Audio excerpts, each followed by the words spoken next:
السلام علیکم ورحمۃ اللہ وبرکاتہ۔ بسم اللہ والصلاة والسلام علی رسول اللہ، اما بعد۔ ناظرین محترم، ہماری آج کی گفتگو کا عنوان ہے عشرہ ذی الحجہ میں نیک اعمال کی اتنی فضیلت آخر کیوں؟ ناظرین کرام، جن ایام سے ہم اور آپ گزر رہے ہیں یہ ذی الحجہ کے ایام ہیں۔ ذی الحجہ کے ابتدائی 10 دنوں کی شریعت کے اندر بڑی فضیلت وارد ہے۔ فرمان رسول کے مطابق سال کے سب سے بہتر ایام ہیں۔ نبی کریم صلی اللہ علیہ وسلم فرماتے ہیں افضل ایام الدنیا ایام العشر، کہ سال کے تمام مہینوں میں سب سے افضل ایام ذی الحجہ کے ابتدائی 10 دن ہیں، اور ان دنوں میں کی گئی عبادت اللہ رب العالمین کو بہت ہی زیادہ پسند ہے۔ لیکن آخر کیا وجہ ہے کہ اللہ رب العالمین نے سال کے تمام دنوں میں ذی الحجہ کے ابتدائی 10 دن کو فضیلت عطا کیا ہے؟ اس سلسلے میں ایک ظاہری سبب کا تذکرہ حافظ ابن حجر رحمہ اللہ کرتے ہوئے فرماتے ہیں والذی یظہر ان السبب فی امتیاز عشر ذی الحجہ لمکان اجتماع امہات العبادت فیہ وہی الصلاۃ والصیام والصدقۃ والحج ولا یتأتی ذلک فی غیرہ، کہ ذی الحجہ کے امتیازی مقام اور شان کی جو ایک ظاہری سبب وہ یہ ہے کہ ذی الحجہ کے ابتدائی 10 دنوں میں تمام مرکزی عبادتیں جمع ہو جاتی ہیں۔ جو بنیادی عبادتیں ہیں، امہات العبادات کا اجتماع ہوتا ہے۔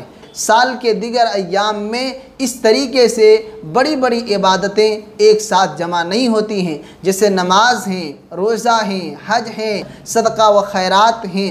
آپ دیکھیں ذی الحجہ کے انہی 10 دنوں میں حج کا فریضہ انجام دیا جاتا ہے، جس کے بارے میں نبی کریم صلی اللہ علیہ وسلم نے ارشاد فرمایا کہ وہ شخص جو حج کر کے واپس آتا ہے اور واپس آنے کے بعد اپنے آپ کو گندی باتوں سے، غلط اعمال سے، فسق و فجور سے، گناہ کے کاموں سے دور رکھتا ہے، تو وہ ویسے ہی حج سے واپس آتا ہے جیسا کہ وہ ابھی ماں کے پیٹ سے پیدا ہوا ہو، یعنی ساری گندگی، سارے گناہ اس کے دھل جاتے ہیں۔ وہ انسان تمام گناہوں سے پاک و صاف ہو کر کے حج سے واپس آتا ہے۔ ایسے ہی 9 ذی الحجہ کی تاریخ ہے جو یوم عرفہ کا دن ہے۔ اس دن کے روزے کی فضیلت اللہ کے نبی صلی اللہ علیہ وسلم نے بیان کی ہے کہ 2 سال کے گناہ انسان کے مٹا دیے جاتے ہیں۔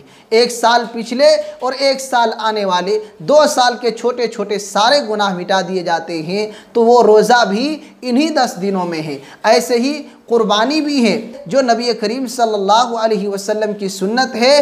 المہم کہنے کا مقصد یہ ہے کہ اس کا جو ظاہری سبب سمجھ میں آتا ہے وہ یہی ہے کہ بڑی بڑی عبادتیں ایک ساتھ ان 10 دنوں میں جمع ہو جاتی ہیں، سال کے دیگر ایام میں وہ عبادتیں انجام نہیں دی جاتی ہیں۔ قربانی بھی انہی 10 دنوں میں سے ایک دن کا عمل ہے۔ حج کا فریضہ بھی انہی 10 دنوں میں ادا کیا جاتا ہے۔ یوم عرفہ انہی 10 دنوں میں آتا ہے۔